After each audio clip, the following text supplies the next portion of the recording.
കാനഡയിലെ ഈ വീട്ടിൽ നിന്ന് വർക്ക്ഷോപ്പിന് വേണ്ടി സെറ്റ് മുണ്ട് കൊടുത്ത് യാത്രയ്ക്ക് ഒരുങ്ങിയപ്പോൾ എൻ്റെ ചിന്ത കാറിനേക്കാൾ സ്പീഡിൽ പുറകിലേക്കാണ് പോയത്.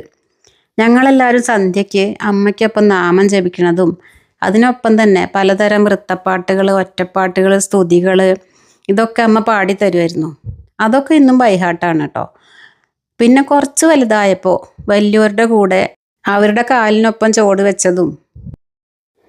എന്നാൽ അച്ഛൻ്റെ മരണശേഷം വൈധവ്യം അമ്മയുടെ കളിയെ ബാധിച്ചതും ഒരു കർക്കിടത്തിലെ പെരുമഴയത്ത് വാതിലൊക്കെ കൊട്ടിയടച്ച് നടുമുറ്റത്ത് ഇങ്ങനെ കുത്തി വീഴുന്ന മഴയുടെ ശബ്ദത്തിൽ തെക്കിണിയിൽ വെച്ച് അമ്മ എന്നെ ഒറ്റയ്ക്ക് പഠിപ്പിച്ചതും അങ്ങനെ ഒരുപാട് ചിന്തകൾ കടന്നുപോയി.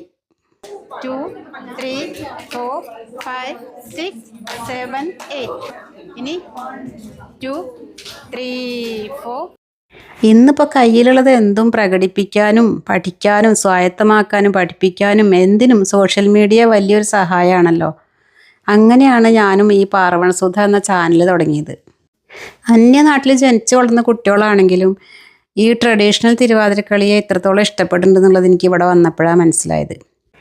ഇല്ലത്തെ നാലുകെട്ടുന്ന് ചുവട് വെച്ച് തുടങ്ങിയ ഞാൻ ഇന്ന് കാനഡയിൽ എത്തി നിൽക്കുന്നത് 88 വയസ്സിലും തളരാതെ കൂടെ നിൽക്കുന്ന എൻ്റെ അമ്മ ഉള്ളത് കൊണ്ട് മാത്രമാണ്.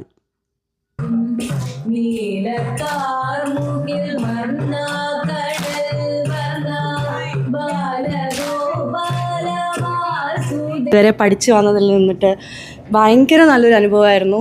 പക്ഷെ ഇന്ന് വന്ന് കളിച്ചപ്പോൾ ഒരുപാട് കാര്യങ്ങൾ ഞങ്ങൾ അൺലേൺ ചെയ്തു. ഞങ്ങൾ ഇപ്പോൾ മാം പറഞ്ഞപ്പോഴാണ് മനസ്സിലായി ഞാൻ വേറെ എന്തോ ആയിരുന്നു ഇത്ര നാൾ കളിച്ചുകൊണ്ടിരുന്നത്. ബട്ട് ഐ നോട്ടീസ് ദാറ്റ് ഇവിടെ ഭയങ്കര ട്രഡീഷണൽ ആയിട്ട് അതിൻ്റെ ഒരു ആർട്ട് ഫോമിൽ തന്നെ പഠിപ്പിക്കണ്ടായിരുന്നു. അതിൻ്റെ ഒരു റിയൽ എസൻസ് നമുക്ക് ഇന്ന് ആ ഒരു ഫീല് കിട്ടിയായിരുന്നു. അതിലെ ഒരു അംഗമായിട്ട് ഞങ്ങൾ കാണുകയാണ്.